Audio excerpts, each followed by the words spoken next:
جس کے لیے ہزاروں سال چاہیے، اتنے کم وقت میں یہ کیسے طے ہو گیا؟ تو سب سے پہلا اس کا جواب یہ ہے، وہ مشرک، وہ کافر بھی اللہ کو مانتے تھے۔ نبی پاک صلی اللہ علیہ وسلم نے آج خود یہ دعویٰ نہیں کیا کہ میں گیا، فرمایا سبحان الذی اسری بعبدہ، پاک ہے وہ ذات جس نے اپنے بندہ خاص کو سیر کروائی، یعنی کہ یہ سیر، یہ معراج اللہ نے کروائی ہے۔ اس کے اوپر سب سے بڑی دلیل یہ ہے کہ یہ اللہ تعالیٰ نے یہ سیر کروائی ہے، اور اللہ اللہ ہے۔ اللہ الذی خلق السماوات والارض فی ستۃ ایام، وہ رب جس نے صرف 6 دنوں کے اندر 7 زمینیں اور 7 آسمان بنا دیے، وہ رب ہے۔ انما امرہ اذا اراد شیئا ان یقول له کن فیکون، وہ جب کسی شے کا بنانے کا ارادہ کرتا ہے صرف کن کہتا ہے، ایک لمحے کن کہتا ہے اور دوسرے لمحے وہ ہو جاتی ہے۔ وہ رب ہے، اور رب کی اسی قدرت کا نام جو ہے یہ طی زمان اور طی مکان ہے۔ اب طی زمان کیا ہے اور طی مکان کیا ہے؟ طی زمان یہ ہے کہ وقت کا سمٹ جانا، وقت کا سمٹ جانا، اور طی مکان فاصلوں کا سمٹ جانا۔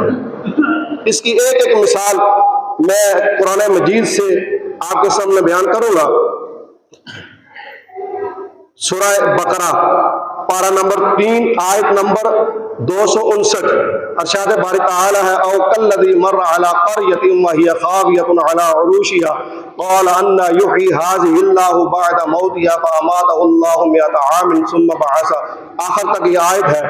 اس کا مفہوم اور تفسیر کچھ یوں ہے کہ جب بخت نصر بادشاہ نے بیت المقدس کو ویران کیا، بنی اسرائیل کو قتل اور غارت گری سے ان کو نیس و نابود کر دیا، اس علاقے کا نقشہ صفحہ ہستی سے مٹا دیا، کچھ چند ایک بچے اور وہ بھاگ کر ان نے کسی محفوظ جگہ پناہ لی، اکثریت مر گئی۔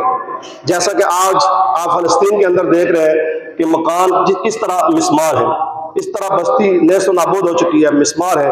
حضرت عزیر علیہ نبینا علیہ السلام آپ اپنی سواری پر سوار ہوئے، گدھے کے اوپر سوار ہوئے، اور اپنے ساتھ کھانے کے لیے کچھ پھل رکھے اور کچھ پینے کے لیے انگور کا سرکہ رکھا، اور سوار ہو کر وہاں اس بستی کے اندر جب گئے، اس شہر کے اندر جو بخت نصر نے تباہ کر دیا تھا، تو وہاں آپ نے جب دیکھا کہ ہر چیز ملیا میٹ ہے، مکانات گرے ہوئے ہیں، لوگوں کا نام و نشان نہیں ہے، تو عرض کی قال ان یحیی هذه اللہ بعد موتها، اللہ بستی کو صفائے ہستی سے مٹنے کے بعد تو کیسے زندہ کرے گا؟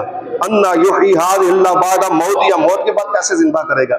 چنانچہ آپ بستی کا آپ نے وزٹ کیا، اس کا دورہ کیا، ساری بستی گھوم پھر کے ایک جگہ آپ جب تھوڑی سی تھکاوٹ محسوس ہوئی، آپ نے وہاں سواری سے اترے، سواری وہاں باندھی کھڑی کی، اور وہاں ایک پتھر کے ساتھ ٹیک لگا کے آرام فرمانے لگے۔ اسی آسنا میں آپ کی روح قبض ہو گئی، اور ادھر گدھے کی بھی روح چلی گئی، وہ بھی مر گیا۔ اور جب اس بات کو 70 سال گزرے، پھر ایران کا ایک بادشاہ، اللہ تعالیٰ نے اس کو طاقت دی، اس نے وہ دوبارہ سے وہ جو بستی تھی، وہ جو علاقہ تھا، اس کو آباد کیا، نئے سرے سے، پہلے سے بہترین طریقے سے آباد ہو گئے، جو کچھ بندے بچ گئے تھے وہ دوبارہ سے آباد ہوئے، اسی طریقے سے چہل پہل۔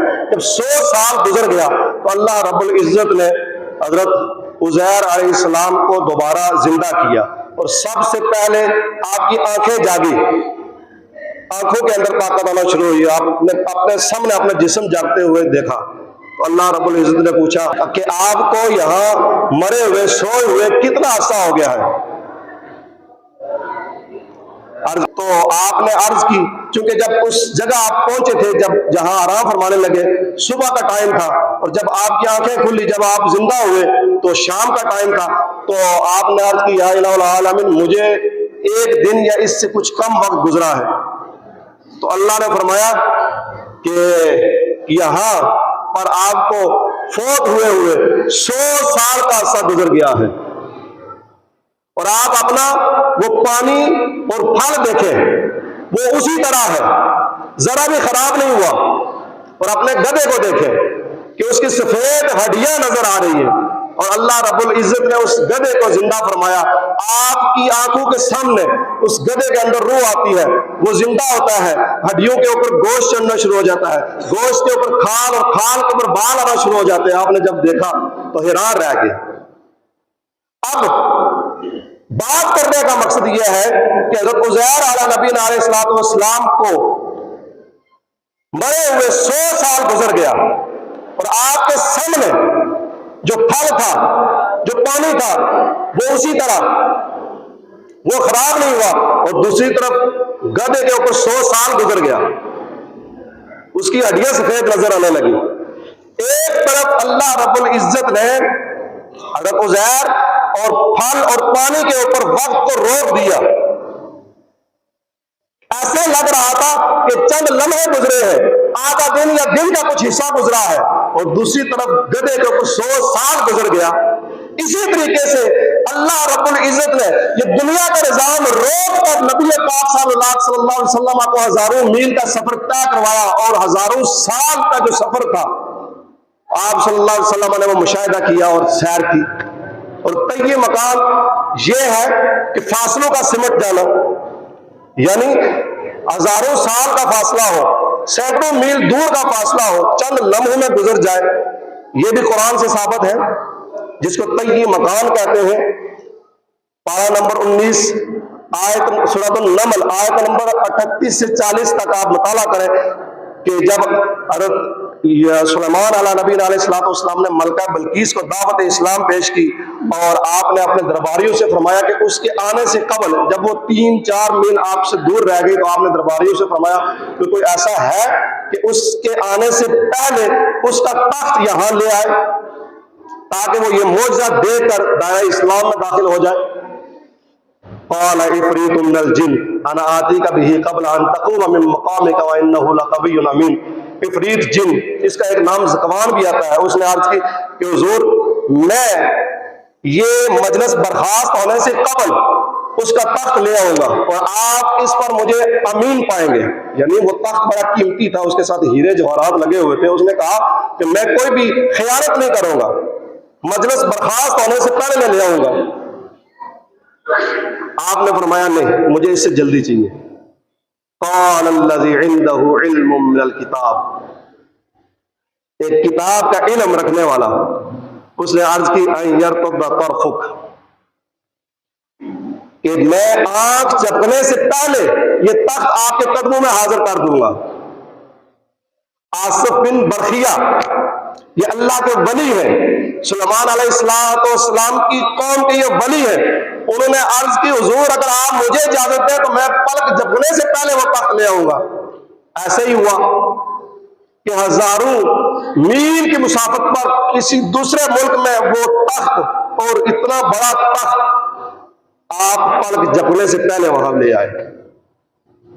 تو اسی طرح اللہ رب العزت نے نبی پاک صلی اللہ علیہ وسلم کو یہ سفر معراج کروایا, اتنا لمبا سفر طے کروایا. اگر ایک اللہ کے ولی کو اتنی طاقت ہے کہ پلک جھپکنے سے پہلے اتنے ہزاروں کروڑوں میل دور کی مسافت سے تخت لا سکتا ہے, تو پھر اللہ کے نبی کی طاقت کا آپ خود اندازہ لگائیں. یہ تو نقلی دلائل تھے. عقلی ایک دلیل آپ سماعت فرما لیں. اگر آج سے قبل 1000 سال پہلے کوئی بندہ یہ دعویٰ کرتا کہ ہزاروں ٹن کا وزنی محل, وہ بھی لوہے کا بنا ہوا, ہوا میں اڑ سکتا ہے, تو کیا اس وقت کے لوگ جو جدید دنیا سے ناواقف تھے وہ اس بات پر یقین کر لیتے؟ یقیناً وہ انکار کرتے کہ یہ کیسے ممکن ہے کہ ہزاروں ٹن وزنی محل ہوا میں اڑ سکتا ہے. لیکن آج ہم اپنی آنکھوں سے دیکھ رہے ہیں جہاز ہوا میں اڑ رہے ہیں. اگر 500 سال پہلے کوئی یہ شخص دعویٰ کرتا کہ ایک بٹن دبانے سے ہزاروں لائٹیں, ہزاروں پنکھے, ہزاروں مشینیں آن ہو سکتی ہیں, اور ایک ہی بٹن دبانے سے یہ سب کچھ آف ہو سکتا ہے, تو کیا 500 سال پہلے والا شخص یہ یقین کر لیتا؟ لیکن آج ہم اس جدید دنیا کے اندر زندہ, ہم دیکھ رہے ہیں کہ ایک بٹن دبانے سے ہزاروں مشینیں آن ہو جاتی ہیں، ہزاروں لائٹیں آن ہو جاتی ہیں، ہزاروں پنکھے آن ہو جاتے ہیں، اور ایک ہی بٹن آف کرنے سے سب کچھ آف ہو جاتا ہے۔ تو اسی طرح اللہ رب العزت نے دنیا کا بٹن آف کر کے وقت کو روک کر نبی پاک صاحب صلی اللہ علیہ وسلم کو معجزہ معراج عطا فرمایا۔ وما علینا الا